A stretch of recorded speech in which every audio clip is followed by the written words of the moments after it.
bobbing when the red, red robin comes bob, bob, bobbing when the red, red robin comes bob, bob, bobbing along.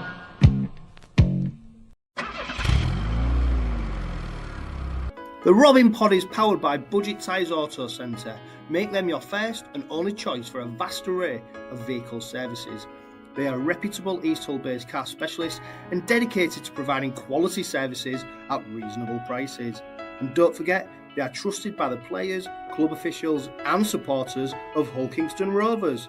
Find them at 146 Leeds Road and ask them about the exclusive discount they offer Hull KR Rovers Forever members.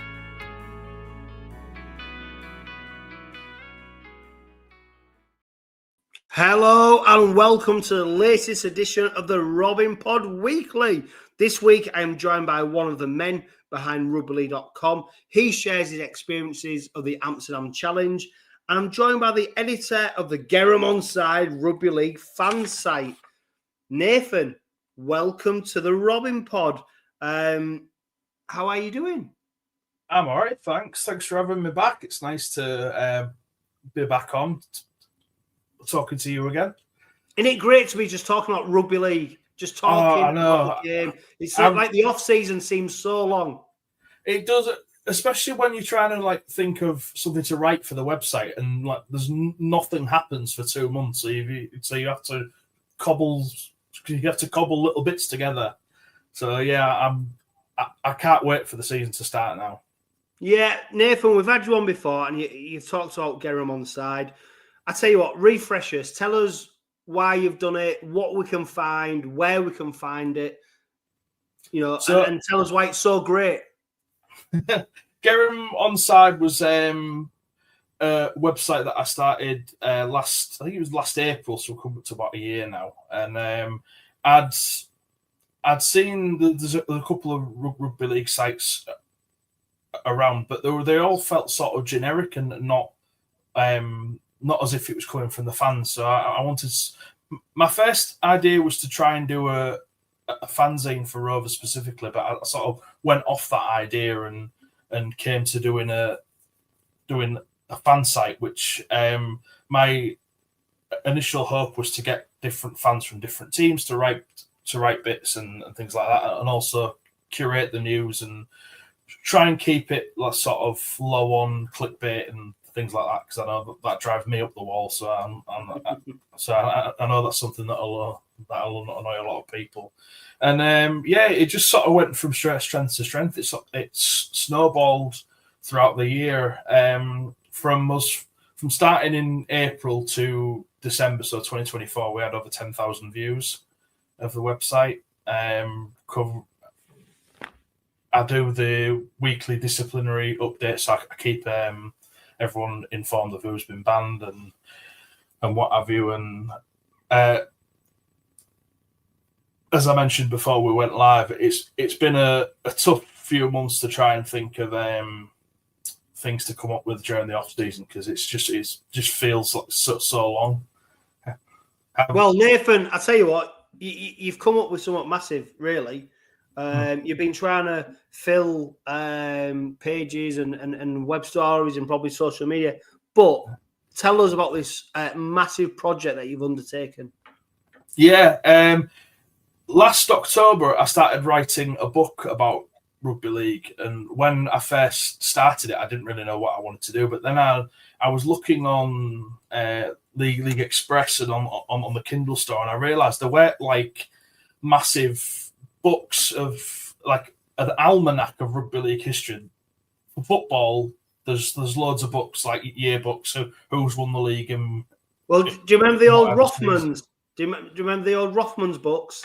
No, that might be a little bit before my time, I must admit. How old are you? Nearly 30. Oh, well, yeah, to be fair. Yeah. Rothmans, great. Used to be like the encyclopedia of football. It'd give you all the information, like league results, but not only for that season, every season. Then it was updated. Yeah. So what you're trying to replicate is that, because I think it's something that's with books and how we've gone to online and internet and all stuff like that. We're losing that historical point of view in terms of being able to have it written down as well, just having a resource where you can find it. So I think, Nathan, what you're doing is great. Tell us more about it. So I started in October, started all the way back from 1895-96 season. And I started off with the profiles of the original 22 clubs, quite a lot of which aren't around anymore, but some of which are, like Wigan and Leeds, for instance. They started off with sort of profiles which detail all the trophies that they've won. And Wigan's honours section takes up like half of the page. It's just insane how many trophies they've won over 130 years. So within the almanac is all of the league tables from 1995 to 2024. So that's 130 years worth of tables, as well as cup final details, so scores, attendances, venues. What else have I got? I've got the details of all the World Cups that have been played, the European Championships, tables of sort of who won what in what year. Roughly comes to about 800 pages, but I managed to get it finished just after New Year, and it's coming out on Valentine's Day, the 14th of February, just in time for the new season. Oh, well, there you go. I know what to get. I will ask for Valentine's Day then if it's out on that day. I'm sure she'll be thrilled when I present her with the Gerrim Onside. Yeah, she'll be absolutely thrilled. Nathan, where are you getting your information from to compile this? Well, I discovered a great website, which I'll give a quick plug to now. It's the rugbyleagueproject.org, and I believe it's curated by a couple of Australian fellas. Andrew Ferguson's one of them. He's been on the podcast before. And they're thoroughly name-checked in the book to thank them, because obviously without that website, I would have had no idea what to put in it, because they have the tables, the results, the scorers, everything from the start. And it is a fantastic resource. And I'm so glad that I found it. Yeah. Nathan, I tell you what, it's a fantastic resource. We can't wait to share it. It's so valuable. People who love their rugby league history, I'm sure will find it very valuable. What I wanted to speak to you about as well is, though, you've just started playing, right, for Hull Kingston Rovers? PDRL. Tell us about that experience you've had so far and how you qualified to play for that side as well. So I can play for the PDRL, Physical Disability Rugby League, because I'm registered blind. I've got less than a foot of vision left. So I can play for the physical disability team. And I first started going about 4 weeks ago, I think, 4 or 5 weeks ago. Been meaning to go for quite a while, but never really getting around to it. And then one week I just decided, right, I'll give it a go. If I like it, I'll keep going. If it's not for me, I won't go. And I went and just had a great time. It's been about 15 years since I last played rugby, and without PDRL, there'd be no chance of me playing. I wouldn't have played ever again, probably. But as it's going now, I'm settling in really well. We've just started contact training, which was it was strange for to tackle someone and be tackled for the first time, and as I said, 15 years, and have the wind taken out of you, but then sort of feel strangely alive afterwards. But everyone's been so including, and sort of they think about everybody's disabilities to help factor them into the team to make sure that they're a part of the squad.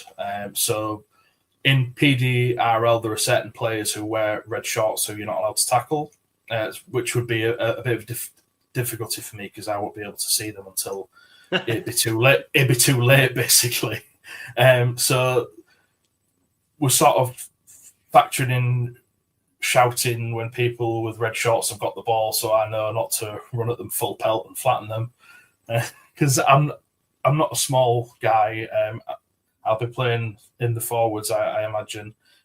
We've got our first game of the season in about a month. We're playing Hull FC in a friendly. So I'm hoping to be. Whoa! Yeah. Nip, there's no such thing as a friendly. No. Not against them lot. There's no A friendly. warm up then. So I can't wait for that. I'm well and truly up for it.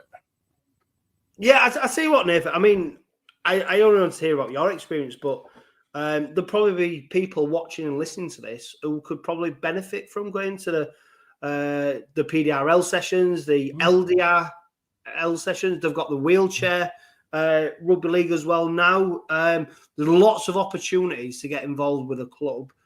You've had a great experience so far. Not only that, people might recognise you because you was actually in you was in the team picture. I was, yeah. I was right at the back, in the middle. I think I'm on the same row as Dean Hadley looking upwards. If you go up from Dean Hadley, I'm at the top. Well, I tell you what, if I look, I wouldn't recognise the difference. It's like twins. It could be the same. No, I tell you what, Nathan, it's so important that you share that experience because, like I said, people who are watching, listening to this, or might even know people who could benefit from playing, knowing that opportunity is out there, but not only that opportunity is there, that actually it's a warm, welcoming environment for people to come and play, regardless of whatever it is that they've got going on. So it's really important that we've done that. So I'm really pleased, and I'm pleased that you've had a great experience of doing that. We're going to talk, Nathan, about the Rugby League .com Amsterdam Challenge very soon. I caught up with Steve Mascord. Now, he is one of the people behind RugbyLeague.com, and also I wanted to speak to him about his experiences of the Amsterdam Challenge. Steve, welcome back to the Robin Pod once again. We've got you on to talk about the groundbreaking, is it fair to say, Amsterdam Challenge? Yeah, it was great. I must admit, I'm a bit weary. If you can see me, I still got some Dutch luggage under my eyes from the weekend. It was quite a hectic week. But no, I had a great time. I'm so glad I went in the end. Yeah, we'll talk about the experience because I've heard from lots of Hull Kingston Rovers supporters and York fans and neutrals as well, just how enjoyable it was. Not just obviously the spectacle of the game, but everything around it. What was your involvement with it, Steve? So I worked with 𝗂𝗲𝗄𝗏 at rugbyleague.com. So we were the naming rights sponsors. But I also did some content from there. So I did some stuff which went up on Rugby League Hub.com Longreads, Patreon on Substack, and also appeared in League Express. And I also did a little video for Rugby League Hub's YouTube channel. So I kept myself really busy, and it prevented me from drinking too much and making too much of a mess of myself. Why was it important for rugbyleague.com to get involved in something like this? It wasn't my decision to get involved in it, but rugbyleague.com is a sponsor of the Robins through the perimeter advertising. Paul Fairs, his main business is a perimeter advertising. So I think he looked for opportunities in launching the radio station to leverage the relationships he had to get the name of the radio station out there. And some of the fans might have noticed that rugbyleague.com was appearing on perimeter advertising last year at Robin Park and at other grounds, at Craven Park, and other grounds. So I think that was the case. Paul was like, oh, well, let's do naming rights for something so that further promotes the brand. We also did the streaming, which didn't go without complications. Some of your listeners might have had some frustrating experiences there, which I can talk about. But and that's part of rugbyleague.com is a radio station, not a streaming platform. But I've been involved in streaming before through Nova Sports, myself and Jimmy Smith, who used to play Super League and NRL. So again, things I'd done previously helped us do this because it was new for rugbyleague.com, but not new for me. But as I said, at some point, if you want to talk about what happened with the streaming, or some people had trouble accessing the first 15 minutes, then I can tell you what. Yeah, go for it. I mean, I was one of those who suffered, unfortunately. If you think teething problems, now this is definitely like some people say it's passing the buck. It's not. It's just a fact that we used a platform called Recast. Recast is the same joint that Jimmy and I used for the Tonga France warm-up game before the World Cup last year, which lots of people watched all around the world, and there were no problems at all. Recast sent us. Recast it's their platform, it's their concept that you buy cast credits, and then rather than you pay with cash, and then the cast credits get you the access to the content and all that sort of stuff. That's a Recast thing. And they said basically there was something about the elements on the page, on the WordPress page, that stopped certain things loading, so that when you paid for the stream, it still can't. You explained to her what happened because you were trying to access it. When you paid for the stream, you couldn't connect, and they said it was something to do with the coding on the page. And they actually are very, they're very, very professional, and they've done a lot of this for sport all around the world. And they immediately had like a crisis bloody protocol, and they did a workaround, and they got it going. As I said, between 15 and 20 minutes, they got it working, and then obviously there was the replay, which everyone could watch a couple of hours after full time. So when we went with Recast for this event, we're actually getting a white label. That means it hasn't got a brand name on it, anyone else's brand on it. Getting a white labeled platform for any future streaming we do. So we may work with Recast again, and it's not because they stuffed up. They were very professional, and they were great with the customer service, I believe. So, but as I said, it was that's what happened. And my experience with streaming is that something always goes wrong, and I'm sure most people who try to stream outside the big channels, and even last year with Sky, and things always go wrong with streaming, and that's my experience. Yeah, no, not the only ones. Regular viewers and listeners to the Robin Pod will testify that there's often issues with this streaming, let alone going on events, something as big as a game, and making sure that goes worldwide. Yeah, so I mean, people expect me to say sorry, and I am sorry. Obviously, I hate it when people are the game's on live and you think everything's going well, and then you go on social media and at the other end people aren't able to access it. It's horrible feeling. I can imagine it's like dying on stage, really. When that happens. So I am sorry, but Recast are not a fly by night kind of new operation. They're a very professional operation, and they were very, very rocked by this, even though you might think it wasn't a big event in the global scale.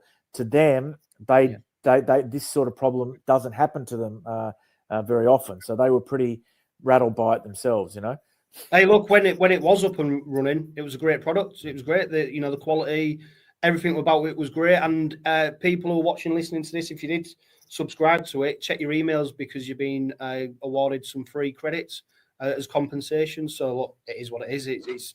It's not the end of the world. I can understand people's frustrations, but ultimately, people got to see pretty much the vast majority of a rugby league at game. the time. It seems like the world's falling in for everyone concerned. Yeah, it does.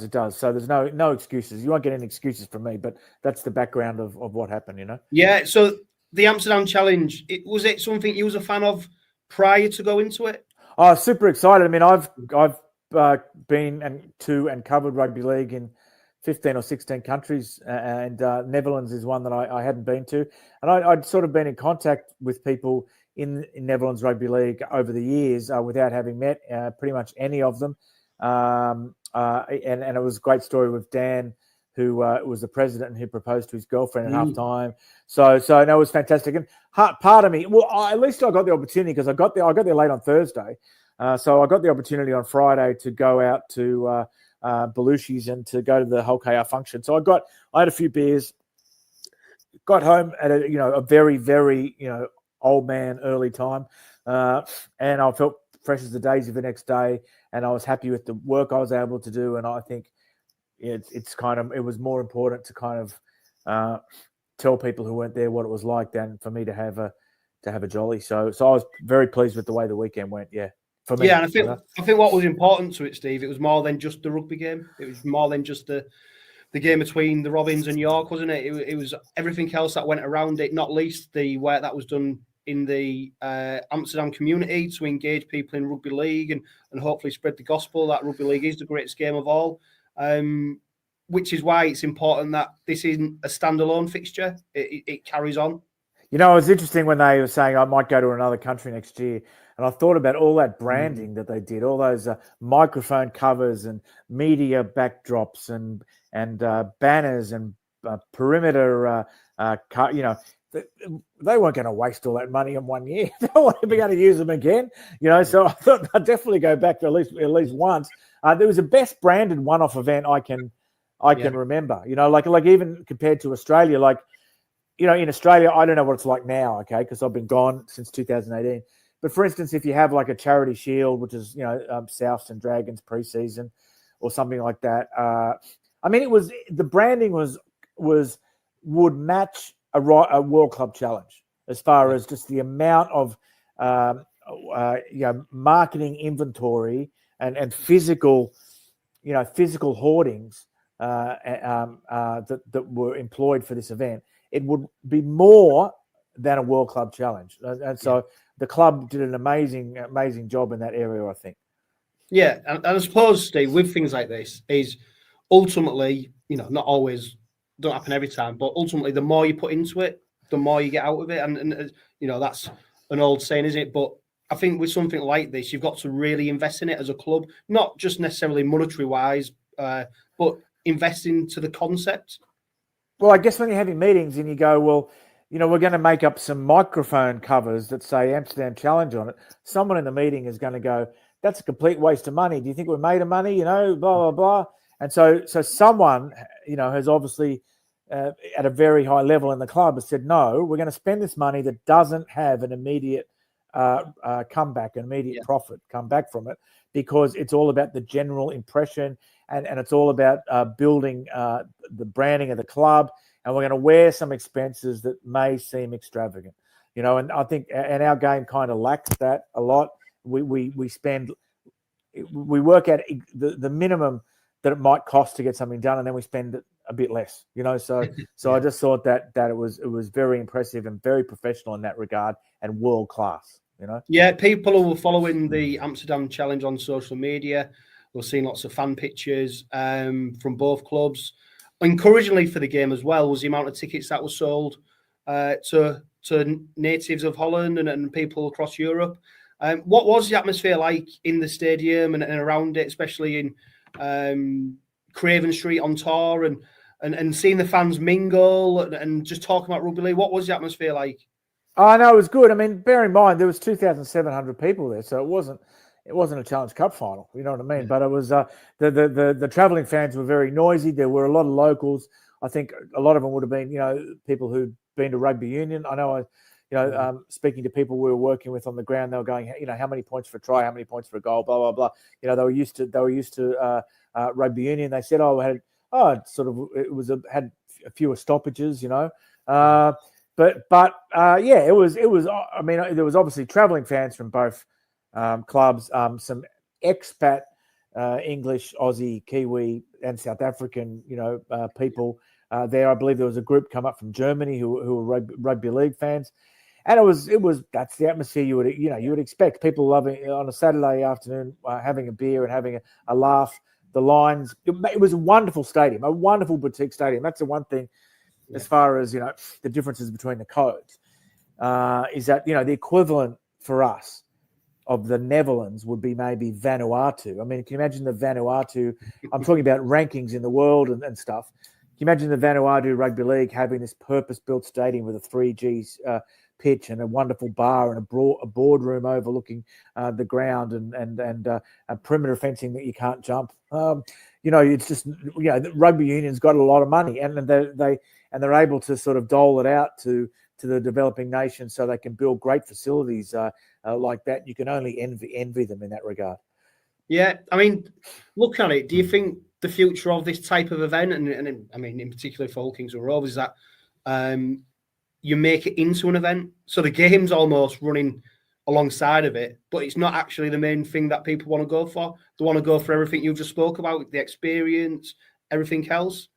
I think it already was that at the weekend, really. Yeah, I think it already was that at the weekend. Really, I mean, people weren't.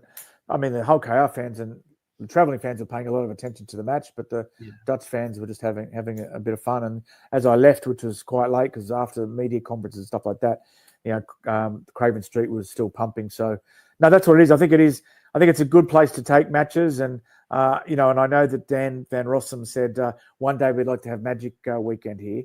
That'd be great, wouldn't it? I think maybe in a couple of years' time they were talking about Paris. So I wouldn't say that. Obviously with Paris, you got all the people from the south coming up, but I imagine Amsterdam's as close to where you are as Paris is to Perpignan, probably closer. So it's just as sensible. It's not any more crazy an idea than having Magic Weekend in Paris, and that's being seriously considered. Yeah, and do you think that the future is holding some of these fixtures, not just friendlies, but Super League games on the road? And do you think that's the ultimate ambition for this? Well, a lot of the clubs have very strict agreements with their venues where they can't move matches. And 𝗵𝗂𝗋𝗄 was asked about it.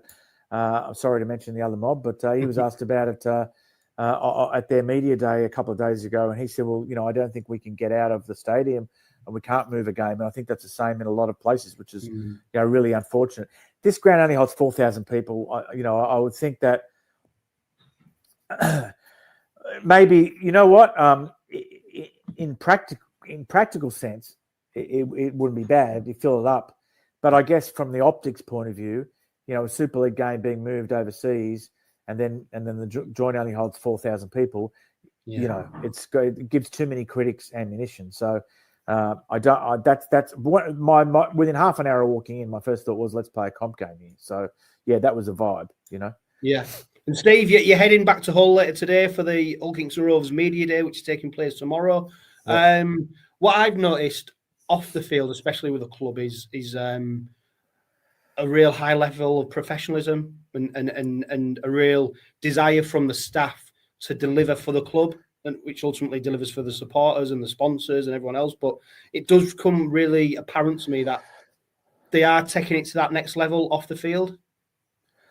I'm sure every club is saying that, but I was super impressed with the guys who were there all week last week, and when I arrived, they'd already been there preparing for everything. And I had a chat to a friend, someone last night. We're talking about doing something in Vegas on the Tuesday night when there's nothing official on, trying to get a few people in. And I said, well, I went to one of these things last Friday in Amsterdam, and that's how you want to do it. Everyone knows about it. You have some discounts at the bar or discounts on food. You have some guests on stage who people want to hear from, and so I think everyone's trying to do what you said, but I think 𝗂𝗂𝗃𝗃 are doing it really, really well at the moment. I guess Wigan are the other club that do that really, really well too. And I think as well, ultimately, as much as we're talking about expanding the game and the great work in the community and providing supporters with a great experience, I think what Paul Lakin said around it being commercially successful, I think that pretty much underlines everything, doesn't it? Because ultimately, if there's a load of money lost on this, it won't be happening again. Yeah, I don't know what the commercial arrangements were. I don't know who. Yeah, I don't know. I can't tell you. But if it was commercially successful, that's great. If you can make money by taking two teams overseas and getting 2,700 people there, I'm sure every club in the world would like to know how you do it. Obviously there was help on the ground to get the teams there. I know Clint Goodchild at York. He wants to go back next year, but equally, there's people saying that let's take a club that maybe a Super League club next year might bring a few more fans. And then after next year, talking about going to another city in Europe. But Rugby League's been going in the Netherlands for a while, but it's only in the last sort of 3 years that they've really stuck their head up as being a leading sort of country, and being and it's showing those same qualities that you said 𝗂𝗂𝗃𝗃 have displayed in terms of marketing and branding and professionalism, and you know, and now they're kind of leading the way. I mean, European Rugby League is become a part-time organisation now. The last World Cup didn't deliver them enough money via IRL, and now the general manager and main development guy have jumped ship to IRL, and so European Rugby League in general is struggling enormously, and I think it might speak really to the need in our game for the clubs to lead the way as opposed to the sort of regional federations, because the clubs are better resourced than the regional federations. So yeah, it's really interesting. Yeah, and Steve, lastly, before as we look ahead to the start of Super League 2025, what do you think the Robins' chances are this season of hopefully lifting silverware? Yeah, pretty good. I think I heard Willie talk it up at 𝗂𝗂𝗄𝗎𝗄's last Friday. I was sold. I bought everything he said. So no, I mean, best signing of the year, 𝗀𝗲𝗄𝗏𝗂𝗏 and you know, and a really good coach and a really sort of smart on the ball operation. So I see 𝗀𝗂𝗽𝗏 as sort of grasping the nettle and being you know alongside Wigan again this year in terms of performance. And I'm really looking forward to seeing him play. Excellent. Thanks for that, Steve. No.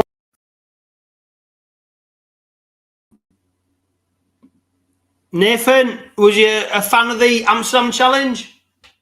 Yeah, as a concept, I quite liked it. I went to go to my parents to watch it. We had the problems with the stream as well. I think any chance to further publicise the game outside of its heartland is a good idea, and putting it somewhere where the fans can go and have a good weekend of it, somewhere like Amsterdam, is a great marketing strategy. It's a great idea that can be taken to many different places. I'm sure we'll be seeing it again next year, and then on to wherever next. Yeah, I suppose what's interesting with doing something like this, Nathan, like Holland, like Steve mentioned, you know, those fans from Germany traveling, and once you put a game into anywhere that's sort of Central Europe, I mean, don't get me wrong, Holland's not necessarily Central Europe, but in that area, bearing in mind Rugby League is played in Europe, you only have to see what they're doing in Serbia with Partizan and how well they're going in terms of their Rugby League. It will draw people in, and I suppose the Robins should be applauded for trying something different. Because basically what had traditionally happened is we would play York at home or at their ground. It'd be the run-of-the-mill friendly, you know, pre-season game. Not much anticipation. Supporters, yeah, some would turn up. It wouldn't be. But what they've done is create a concept, and they created something out of nothing. And if anything, at West, it's a great day out for the supporters who just go to have a great day in Amsterdam. Amsterdam's a fantastic city. If you've ever had the pleasure of visiting it, you know, let alone going to watch Rugby League there, it's just a great place. Not only that, but if you're thinking about growing the sport, you think that I read somewhere that about 50% of the crowd were local. Yeah, fantastic. Even if some of those local fans were given free tickets, they go to that game, they enjoy that game, and they find a sport that they want to watch. They then go and find their local team, and their local team benefits from this exercise too. Yeah. And that local Nathan, team. I tell you what, Nathan, what I found really interesting as well is what Steve said about how there was a lot of rugby union fans there. And not necessarily au fait with rugby league and the rules and stuff like that. But that's almost like an easier market to convert into rugby league. You know, the Netherlands isn't a hotbed of rugby union, but I bet there's probably more rugby union sides in Netherlands than there is rugby league. Now, are we trying to convert them supporters into watching rugby league? Is probably an easier journey than it is trying to convert Joe Bloggs, who's got no interest in rugby whatsoever. And I think that's where something like this is key to it, isn't it? And I think the fact that they've committed to a 5-year plan of doing these games, and the fact that they, I think, pretty much going back. Well, they've already confirmed in 2026 they're going back to Amsterdam to carry on what they've done. Some Super League teams obviously are interested. They want to go there. They, you know, and I think the Robins will be looking at. Actually, we had a great crowd. We got great exposure. That was playing a championship side. Don't get me wrong. I do think that 𝗕𝗂𝗃𝗃𝗃 deal that they did during the season was probably key to this. Don't forget when 𝗕𝗂𝗃𝗃𝗃 bring people in over from Holland, the two cities that they bring them to is Hull and York.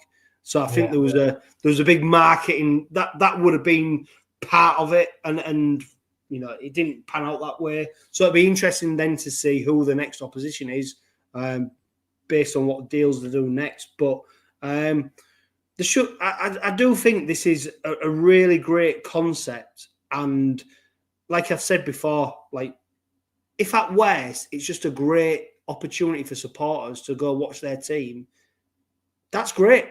If that's all it is, why not? If we can then maximise and profiteer and grow the game, then they're the next bits which you know, we should benefit from, and I think we will. But I'm really excited about this, Nathan. It's as you say as well. If we'd have had this friendly at Craven Park, or we'd have had the same game at York, you maybe wouldn't have even got the same attendance what you did in Amsterdam, and you wouldn't have the knock-on effects of promoting the game to a new market, of getting all of the publicity towards this new concept. It's something which I feel like Rugby League is doing its expansions, but it always starts at step 3 of a 5-step program. It never starts at step 1. It's always, you know, plonk a big match or plonk a whole team to an area that's got no history and no exposure to it, and just expect it to succeed. Whereas Rovers and York have gone to step 1 of taking a game to a new audience and promoting it to their fans as a weekend away, and made a success of it. And now who knows where step 2 will be, and then, you know. And they did a great shirt as well. The warm-up shirt, you know, great. I've got that shirt. Yeah, Mike Carter, OKR shirts. He will be. He does great work in terms of telling the story of kits and shirts. Check out his Roger Millward piece that he's done, because it's great knowledge. But the shirts are, you know, I think that's the thing as well, is that they've got the merchandise. They've just got everything right about it, and like we said, the 𝗕𝗂𝗃𝗃𝗃 stuff that could have been, you know, different. But hey, look where this grows. It's going to be fantastic. I think there's lots of opportunity to grow it. And then what you can start doing is appealing to, like we said, the other markets in Central Europe and the ones who are playing Rugby League. Come and have a trip here. Come do that. And look, I'm all for growing the game. You know, I know this game, Rugby League, which is the greatest game of all, will not sustain itself by just playing it along the M62 corridor. It will not. So we need to be doing something. And Hull Kingston Rovers, they're one of a few sides who are doing something about it and trying to grow the game. There's other Super League sides who are trying to do things, so fair credit to them. It's not just the Robins, but yeah, fantastic. Nathan, there was some transfer business. We saw today that Noah Boo from Wakefield has signed for the Robins, with Neil 𝗕𝘂𝗃𝗃𝗃 going the opposite way. It wasn't reported early this morning, if you're listening or watching today, and if you're listening later on. It wasn't reported that he'd be only going on loan. So we signed Booth on a 4-year contract, which gives you a certain degree of confidence that the Robins are looking at him as a long-term prospect. 𝗕𝘂𝗃𝗃𝗃, the fact that he's coming back as well, he's a fantastic prospect for the future. It just seems to be a good deal, a good business. Steve Till, who does the Robins Remembered, he gave a he gave me a great report on Noah Booth, saying that he saw him in a Youth Cup final. I think the schools Challenge Cup final that they do, and then Challenge Cup finals, they say he looked like a fantastic prospect.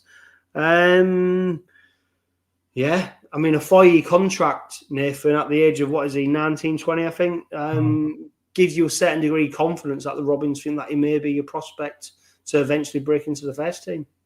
Yeah, it shows that the club are excited by him, at the very least. I can't say that I know much about him myself. Obviously, we worked with him in the Championship last season. Whatever game time he might have gotten out, I wouldn't have seen. But to sign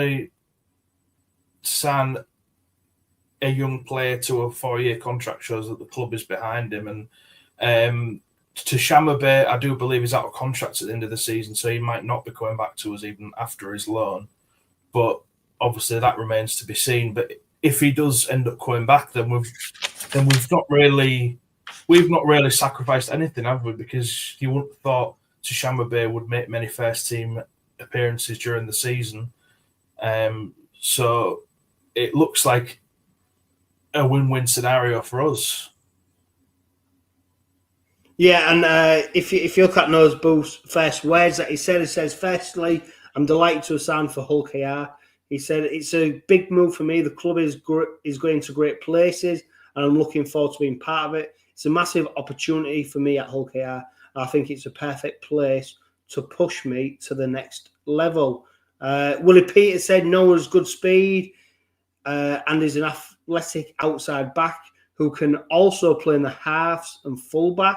We are looking forward to seeing Noah's development over the next 4 years, which is interesting, isn't it? Because obviously he can play a array of positions, and it'd be interesting to see where the Robins then push him into based on 𝗁𝗃𝗍𝗓's training and the club and where he ends up. So great to see that. We've got the Challenge Cup as well, Nathan. The Robins are in action on the 7th of February. They will play York or Keighley. We've already spoke about York. And what was interesting for me, Nathan, about the Amsterdam Challenge is that that was pretty much York's first team, their strongest side that they put out. As good as there was, it didn't really leave me that concerned that if the Robins played their first team, that they'd be in trouble. Is that fair to say? Yeah, no disrespect to York, because I think they're a championship team that are going places, really. But with the Amsterdam Challenge being a friendly and with us playing our reserves, I wasn't particularly looking at it to take any lessons for the main season, apart from maybe thinking who might challenge the starting 13. In that regard, I thought 𝗬𝗓𝗏𝗏 looked promising up the middle. I think he'll be pushing into the 17 a couple of times this season. But I do think with our starting 13, which is what I would expect 𝗁𝗃𝗍𝗓 to play in the Challenge Cup, or at least as close to it as he can. I know that Mikey might still be out, and we'll have a couple of niggles. But it's not to say that I don't think they'll give us a challenge, because I don't think York or Keighley, for that matter, no matter who it is, will turn up and roll over. But I also don't expect the Amsterdam Challenge to have much of a profound effect on the Challenge Cup game. No, I mean, the Amsterdam Challenge, there was a few players, weren't they, who probably stood out more than others. Jack Brown, who was handed the captaincy, I think he was probably my man of the match. He seemed to lead the line very strongly. He's bulked up massively. He looks so lean and fit. Jack Brown, I mean, don't forget, he was a swap deal for Yusuf Aydin. The player we signed then to the player we've got now is a completely different player, I think, when you look at him. And he's someone who's took on the mantle of someone who wants to be in that first team, which I think 𝗁𝗃𝗍𝗓 drives in them. You're not a squad player. You're a player who's pushing to be in that first team. Give me a reason to play you. And the fact that he was given the captaincy probably speaks volumes of where 𝗁𝗃𝗍𝗓 thinks Jack Brown is. I'm not saying he's going to be a starting player, but I think he's pushing the envelope to say and to suggest and make Willie Peters take notice of him, which is great credit to him. Anyone else stand out for you, Nathan, in that Amsterdam challenge? As I said, 𝗬𝗂𝗍𝗲. I was excited to see how he kicked on at Rovers after the plaudits that he had last season at Bradford. I thought PLT looked dangerous when he was running at the line. I think he will benefit massively from a season in the Championship with Oldham this season. I expect that they'll have a decent season somewhere around the middle of the Championship, and he'll also get to play with the likes of like Drinkwater and Dudson and what have you. So that experience will only help him further on. I actually thought Neil Tushamambe had a decent game too, out in the centre. We're starting to clutch at straws now, aren't we? Yeah. They did all right. They did all right, but there was a lot of players who didn't do great. There seems to be, we're in a good position and a good problem to have of having too many players and only 13 places, especially in certain positions. When I think of what our pack's going to look like our first choice pack, it's a difficult decision to make because you've brought in Rhys Martin, but you've also got your James Batchelor and Dean Hadley who had great seasons last season. One of those two would have to miss out to bring Rhys Martin in. And further on to that, you've also got the likes of Sam Luckley, Jack Brown, 𝗬𝗂𝗍𝗲, all pushing to be on the bench to come on into that forward pack. So it's a much different position than what we've been in previous seasons, where we've sort of had a sort of patchwork squad that's a bit stretchy in places, as to where we've actually got multiple people in positions and having difficulty putting together our strongest 17, really.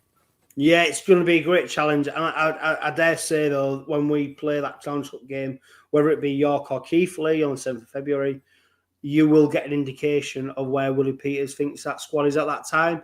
That's not to say that's his view probably of the squad for the full season, but it'll give you an indication of where the squad is right now. And we know Willie Peters is ruthless. He does not hold back. He plays players who he thinks should be in that side. And I think it was interesting because previously last season we saw the Sheffield game where Willie Peters used that game, the pre-season friendly at Craven Park, to punish a few players, dare I say, because they hadn't maybe been performing in pre-season as much as what he expected of them. I wouldn't read into the Amsterdam Challenge, though, in terms of the fact that Broadbent, Tanganoa, Jack Brown, I wouldn't say that was the reason they was in that side. I think Willie Peters put them players in that team because they needed a bit of steel. They needed a bit of experience, and I think that's why they ended up playing. So, two pre-seasons, two different outcomes. Nathan, when you look at the Robins and you look at the season ahead, and everyone's making predictions now, it's silly season. Realistically, or not even realistically, maybe what do you expect? Where do you think the Robins are going to be come the end of 2025? Well, I hope we will have a trophy in the case. That's the big thing for me now, because I think in a couple of years, if Willie Peters goes back to Australia to take a job back there and he's not won a trophy, then it's not a success, because significant, like back-to-back seasons of finishing 4th, 3rd, 2nd, but not winning a trophy doesn't equal to a successful spell to me. That progress that we've made has to translate into trophies. The pragmatist in me says that we're going to go for the Challenge Cup this season. In my prediction post that I did on Gerrim Onside in the new year, I predicted Rovers to win the Challenge Cup. And I think it's very much a case of either or. It's either we win the Challenge Cup or we get back to the grand final again. and potentially push for the Super League. Well, also, which is on point, Nathan, because I don't think, I've seen some Robin supporters wonder what side 𝗲𝗎𝗄𝗎𝗄𝗎 will put out against either York or Keighley.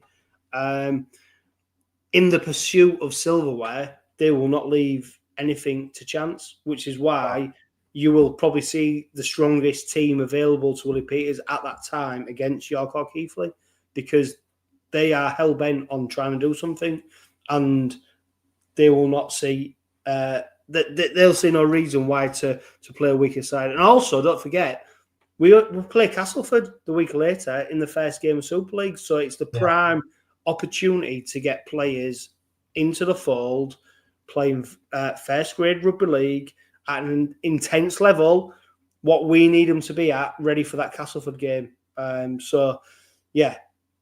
It's going to be really interesting to see how this pans out in terms of the season. I think Challenge Cup is probably the best route to silverware because it's the shortest. And that's why I think 𝗲𝗎𝗄𝗎𝗍 will be taking this competition seriously in terms of the team he puts out for that game against York or Keighley.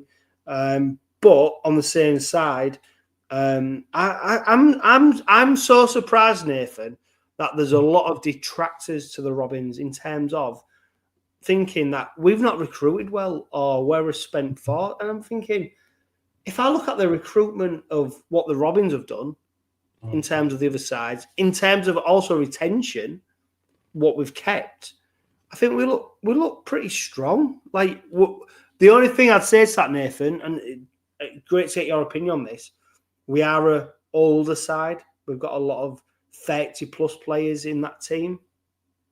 Yeah, that was my biggest worry in our recruitment for this season. Was we were giving plenty of stick to the Hull fans for their recruitment, when in reality we've probably signed older than they have. And but we signed quality. The only thing, Nathan, quality, not just old players. Yeah, I mean, you can't buy the experience of a Jared Warner-Hargreaves, even if he is only here for a season, which I suspect he will be. Who knows? He said he spoke about Nathan about wanting to stick around for maybe another year. So he's quite open. And the fact, I think, what's telling Nathan as well is the fact that he's moved his family over as well. It's not just him coming over. So who knows? But then that starts worrying you. Is anyone else sniffing around him?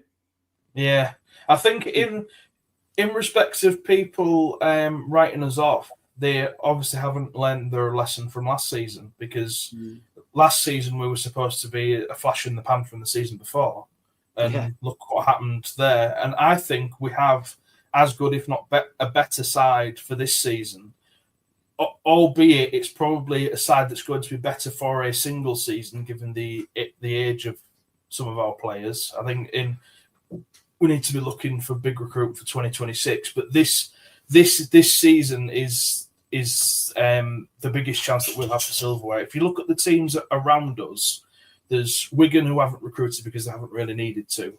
Wigan will still be up near the top of the table. There's Warrington, who I'm not impressed by their recruitment at all, really.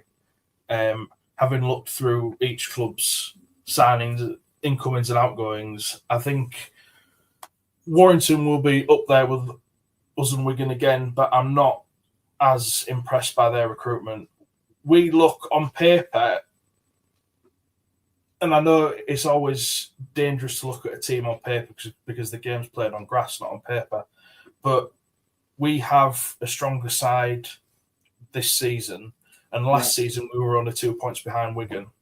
So what does that... I mean, I was at the Wigan game that we lost, that we arguably should have won. And I think that was the sort of flashpoint of last season, where things were won and lost to a certain extent.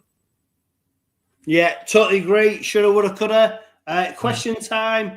Nathan, Rob HKR over on X, formerly known as Twitter before a billionaire megalomaniac took control of it. Do you think we're lacking in world-class fullback? 𝗂𝗂𝗋𝗃 was amazing when on the field. 𝗬𝘆s is quality, but not sure if we have aspirations for silverware. Think we need a superstar fullback. Is that a bit disingenuous to 𝗂𝘂𝗋𝗃? Yeah, I think so. I thought 𝗂𝘂𝗋𝗃 was our best new signing of last season. And it sort of seems to push him out to say that. Looking ahead, he's out of contract at the end of this season. Looks like we're going to be bringing 𝗬𝗃𝗃. Are we going to be putting 𝗬𝗃𝗃 in the halves or at fullback? Is 𝗂𝘂𝗋𝗃's likely to move on at the end of the season? Who knows? I think 𝗂𝘂𝗋𝗃 is a perfectly good fullback for the squad, and I don't think there's an improvement available on 𝗂𝘂𝗋𝗃, and there's nobody that I would take over him as things stand. Yeah, and also I'd probably take to task Rob on 𝗂𝗂𝗋 was amazing on the field. I think 𝗂𝗂𝗋, as good as he was in moments over the last 5 years, he's probably one of my biggest disappointments in terms of just what we did get for a long time. Like he had moments, but he didn't have that consistency that we was craving for. It was a bigger disappointment for the fact that he spent more time sort of off the pitch than on it, which I don't suppose is really his fault. He never won injuries, but he was coming towards the end of his career, wasn't he? And all of those little injuries that he'd have picked up throughout his career were starting to show by the time that he arrived at Rovers, which is a shame, but these things happen. Yeah, and also, I dare say, someone like that signing for a club is then the catalyst for other players to follow suit.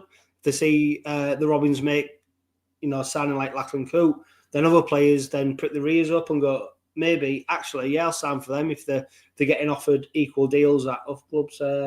Matty Lane over on X says, can you see any of business with Rovers before or during the season, player-wise, as I bet some will not like not being in the 17 each week? That probably alludes more to players departing, doesn't it? Because it's a old squad. I can perhaps see some loan movements, some dual reg things, maybe a bit of shuffling of the deck chairs, but a lot of it will depend on Salford's situation as well. Yeah. If there's anyone in their squad that we're particularly wanting, I know that there was talk about us going for Nene McDonald. I think if we do go for him, then I think Gildart probably moves on.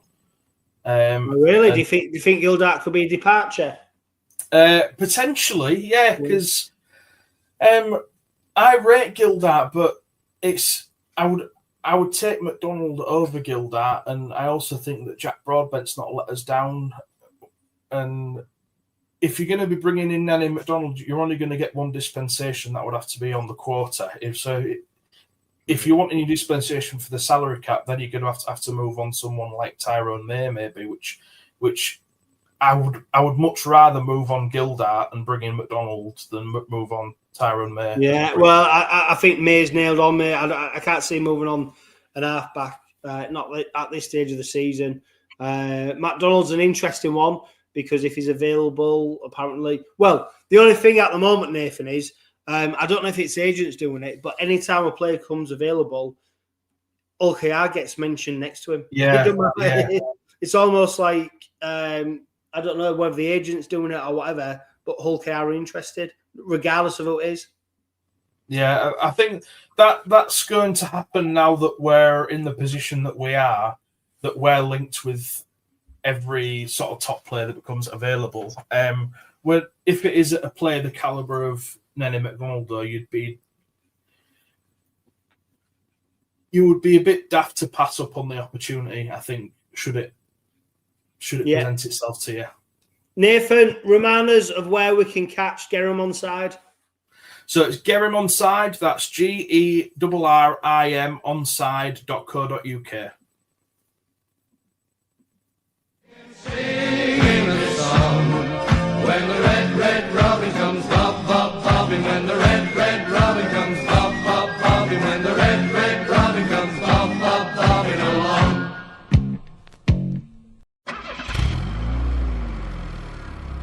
The Robin Pod is powered by Budget Size Auto Centre.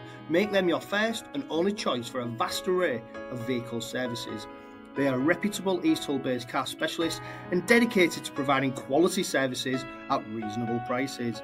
And don't forget, they are trusted by the players, club officials and supporters of Hull Kingston Rovers. Find them at 146 Leeds Road and ask them about the exclusive discount they offer Hull KR Rovers Forever members.